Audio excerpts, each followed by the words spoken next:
आचार्य इस YouTube channel पर मैं धर्मेंद्र आचार्य आप लोगों का स्वागत करता हूं। आइए आज हम लोग चौथे दिन की कार्य योजना पर विचार विमर्श कर रहे हैं। चौथे दिन की कार्य योजना में हिस्ट्री में आज हम लोग मध्यकालीन भारत होमवर्क में रखे हैं। मध्यकालीन भारत में अकबर को आप संपूर्णता में देख लेंगे। अकबर के संदर्भ में देखते हुए सबसे पहले थोड़ा बाबर, बहुत संक्षिप्त में 2 घंटा का समय है, 10 मिनट में आप बाबर को देखेंगे। उसके बाद 10 से 15 मिनट में आप हुमायूं को देख लेंगे और हुमायूं के बाद आप मैक्सिमम समय अकबर पर देंगे। अकबर के संदर्भ में 2-3 बातों पर ध्यान रखना है। सबसे पहले उसका राजनीतिक डायमेंशन कि उसके विजय अभियान जो थे किन किन राज्यों पर कब कब अटैक किया। पहले तो पानीपत की द्वितीय लड़ाई, पानीपत की प्रथम लड़ाई देख लेंगे। उसके बाद चौसा की लड़ाई, उसके बाद हम देखते हैं कि बिलग्राम की लड़ाई जो हुमायूं से जुड़ा हुआ है, और उसके बाद अकबर के विजय अभियान जैसे गुजरात में कब किया, गढ़पतंगा का कब किया, कहाँ कहाँ का अभियान उसका रहा, उसका समय और अभियान का निर्णय क्या निकला, इधर से कौन राजपूत राजा लड़ रहे थे। दूसरी बात हम देखते हैं अकबर के संदर्भ में उसकी प्रशासनिक संरचना के बारे में देखेंगे। प्रशासन के क्षेत्र में उसका योगदान, और प्रशासन के क्षेत्र में योगदान के संदर्भ में मनसबदारी व्यवस्था जरूर देख लेंगे। उसका केंद्रीय प्रशासन और प्रांतीय प्रशासन में अकबर की क्या देन रही उसको देखेंगे। जब यह प्रशासन अकबर का देखेंगे तो मुगल प्रशासन पर अपना वीडियो है 2 भाग में, आप उन दोनों वीडियो को देख लेंगे। उसके बाद भू राजस्व के संदर्भ में उसकी क्या भूमिका रही ये भी देख लेना है। भू राजस्व के संदर्भ में उसकी भूमिका क्या रही ये आपको देखना है। तो दूसरी चीज़ें, तीसरा अकबर की जो सामाजिक और सांस्कृतिक नीतियाँ रही है उसको आपको फोकस करना है। तो धार्मिक नीति कह सकते हैं या सामाजिक या सांस्कृतिक नीति अकबर का देखना है कि अकबर की जो मूल स्वभाव है राजनीतिक स्वभाव, उसमें कहीं न कहीं सुलह ए कुल है, दारुल हर्ब को दारुल इस्लाम में बदलना नहीं है। तो इन बातों को देखने की कोशिश करेंगे। और अकबर पर कई प्रकार के विचार भी हैं जिसकी चर्चा हम लोग वीडियो में करेंगे। आइए उसके बाद आप आइए साइंस में आज हम बदल दिए हैं। पिछले 3 दिन से बायोलॉजी चल रहा था, आज हम लोग फिजिक्स पर आ गए हैं और फिजिक्स में मात्रक देखेंगे आप और इकाई एवं मापक यंत्र। तो मात्रक वही आप देख लेंगे कि कौन कौन, सेंटीमीटर, डेसीमीटर ये देख लेंगे, लीटर ये देखेंगे। उसके बाद सेकेंड, ये जो हमारे मात्रक हैं जैसे बल का मात्रक क्या है, ऊर्जा का मात्रक क्या होता है, ये सब चीज़ें, आप दाब का मात्रक क्या है, तो वो लिस्ट है मटेरियल में। तो इस तरह से मात्रक देख लेंगे। मात्रक के बाद इकाई देखेंगे और मापक यंत्र जैसे इलेक्ट्रोमीटर से क्या नापा जाता है, बैरोमीटर से क्या नापा जाता है, पायरोमीटर से क्या नापा जाता है, उसके बाद हाइग्रोमीटर से क्या नापा जाता है, ये सब लक्स मीटर से क्या नापा जाता है। तो इस तरह से लगभग 30-35 मात्रक हैं, 40 मात्रक ये है मापक यंत्र हैं। आप इसको याद कर लेंगे, यहाँ से क्वेश्चन आते हैं।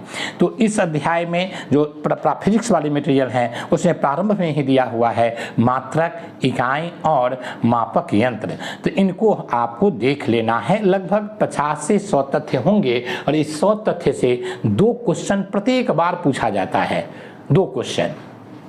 आइए उसके बाद हम लोग देखते हैं अगला क्वेश्चन जो है बिहार में हम लोग मौर्यकाल कर लिए थे। बिहार का वीडियो नहीं चल रहा है लेकिन अब उस पर काम करेंगे। तो ये शुंग वंश, कण्व वंश और गुप्त वंश, और थोड़ा सा कनिष्क ने पटना पर अटैक किया था और अटैक करने के बाद यहाँ से अश्वघोष जैसे विद्वान को लेकर के चला गया जो उसके राज्य कवि भी थे। और अश्वघोष का बुद्ध चरित्रम तो ध्यान ही में होगा जो बहुत महत्वपूर्ण रचना है। तो इस तरह से अश्वघोष की भी आप चर्चा कर लेंगे कनिष्क के संदर्भ में, और गुप्त वंश को पूरा देख लेंगे। तो इस तरह से बिहार के संदर्भ में शुंग, कण्व जो बहुत छोटा वंश है, बहुत छोटा, मोटे तौर पर 5 मिनट, यहाँ हम देखते हैं कि 5 मिनट और यहाँ थोड़ा सा टाइम लगेगा, तो 1 घंटा में आप यहाँ तक देख लेंगे। कुल मिलाकर के बिहार के इतिहास को देखें तो प्राचीन भारत का इतिहास अब हम गुप्त वंश तक आते आते समाप्त कर रहे हैं। अगर समय मिले तो आप पूरे प्राचीन भारत को एक बार देख लें और बिहार के जो ऑब्जेक्टिव क्वेश्चन है एंशिएंट इंडिया से जुड़ा हुआ उसको आप बना जाएं, तो इससे आपको लाभ हो जाएगा। क्योंकि हम लोग पाषाण काल से शुरू किए थे, नवपाषाण से, चेचर, चिरांद और सिनवार से, और वहाँ से आ जाएंगे गुप्त वंश तक। तो इसको करके, और बल्कि कल की वीडियो में मैं प्राचीन भारत जो बिहार का है उसको क्वेश्चन बनाने के लिए दूंगा कि 1 घंटा में आप कम से कम 200 क्वेश्चन बनाएं एंशिएंट इंडिया से, एंशिएंट बिहार से, और जो समस्या होगी उसका फिर विचार विमर्श उस पर किया जाएगा। आइए ज्योग्राफी के संदर्भ में, ज्योग्राफी का भी पाठ्यक्रम मैंने बदल दिया, भारत के भूगोल को छोड़ करके अब विश्व भूगोल में आ गए, और उत्तर अमेरिका को आपको देखना है। किसको देखना है? North America. नॉर्थ अमेरिका में आप पहले प्राकृतिक देखेंगे, प्राकृतिक के संदर्भ में देखें तो वहाँ का पहाड़, वहाँ का पठार, वहाँ की नदियाँ, वहाँ के द्वीप, वहाँ के झील, वहाँ की जलसंधि, तो ये 5-6 चीज़ें आपको देखना है। क्या क्या देखना है? पहाड़, पठार, नदियाँ, नदियाँ के बाद झील, झील के बाद आपको जलसंधि, द्वीप, इसके अतिरिक्त मैदान, उसके बाद कुछ खनिज, जैसे कुछ खनिज पदार्थ जो वहाँ प्राप्त होते हैं उनको आप देख लेंगे। उसके बाद आइए मैंने उसके बाद कुछ देश को देख लेंगे, जैसे खास करके 3 देश को, यूएसए, कनाडा और क्यूबा, ये 3 देश आप देख लें। उसके बाद है उत्तर अमेरिका के कम से कम 15 से 20 नगर को देख लें कि वहाँ पर कौन शहर किसके लिए प्रसिद्ध है। तो जैसे मान लीजिए कि न्यूयॉर्क का महत्व क्या है, शिकागो का महत्व क्या है, टोरंटो का महत्व क्या है, कौन कौन उद्योग वहाँ पर हैं, वाशिंगटन का क्या महत्व है, सैन फ्रांसिस्को का। तो इस तरह से आप वहाँ के नगर और वहाँ के औद्योगिक स्थिति को देख लेंगे। तो ये उत्तर अमेरिका हो गया। अब आइए उत्तर अमेरिका के बाद पॉलिटी में भी थोड़ा हम लोग अब आगे बढ़ने की तुलना में थोड़ा पीछे आ गए हैं। और संविधान के स्रोत, तो संविधान ऑस्ट्रेलिया के संविधान से क्या लिया गया, आयरलैंड के संविधान से क्या लिया गया, ब्रिटेन के संविधान से, अमेरिका के संविधान से, दक्षिण अफ्रीका के संविधान से, तो आप उसको देख लेंगे। और अगला संविधान निर्माण की प्रक्रिया क्या थी। तो संविधान निर्माण की प्रक्रिया को अगर देखें तो इसमें भी आप ये देख लेंगे कि संविधान बनाने के लिए किन किन तरह की चीज़ों का, संविधान सभा का गठन क्या हुआ, संविधान सभा के गठन के सदस्य को किस आधार पर लिया गया था, तो उन सारी बात, कितना समितियां बनाई गई, उन समितियों का योगदान क्या रहा, तो इन सारी चीज़ों को आप देखने और समझने की कोशिश करेंगे। तो ये आपका पहला अध्याय संविधान से हो गया। तो इन दोनों चीज़ों को आप देखेंगे। अब ये आइए इकोनॉमिक्स में अगर हम देखते हैं तो अर्थव्यवस्था के प्रकार, यहाँ भी हम थोड़ा सा पीछे आ गए कि अर्थव्यवस्था के कितने प्रकार होते हैं। तो जैसे अर्थव्यवस्था की प्रकृति के आधार पर देखा जाए तो खुली अर्थव्यवस्था और बंद अर्थव्यवस्था। इसी तरह से हम देखते हैं कि विकास के आधार पर देखा जाए तो विकसित अर्थव्यवस्था, विकासशील अर्थव्यवस्था।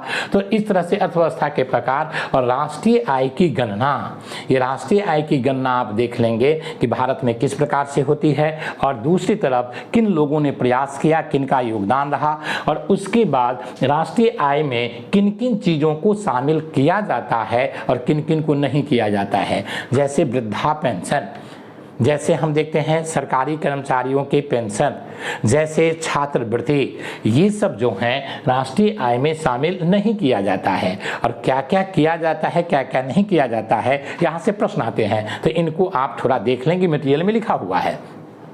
करंट में आइए, करंट में मार्च और फरवरी का हमें नेशनल देखना, राष्ट्रीय घटना चक्र देखना है। करंट में क्या देखना है, मार्च और फरवरी का, यानी फरवरी मार्च का आप राष्ट्रीय घटना चक्र देख लेंगे। इसका अर्थ हुआ कि मोटे तौर पर हम लोग दिसंबर तक जाएंगे।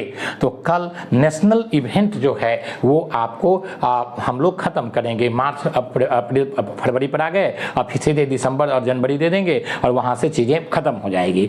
तो कुल मिलाकर के करंट के संदर्भ में जो नेशनल है उसे हम ख़त्म करेंगे और इंटरनेशनल में प्रवेश करेंगे। तो आप इसमें देखेंगे क्या, जितने राष्ट्रीय स्तर की चीज़ें हैं, जैसे आर्थिक, जैसे राजनीतिक, जैसे सामाजिक और अन्य प्रकार के जो कुछ सरकारी निर्णय लिए गए हैं या जो घटना घटी है, उन घटनाओं के बारे में आपको देखना है।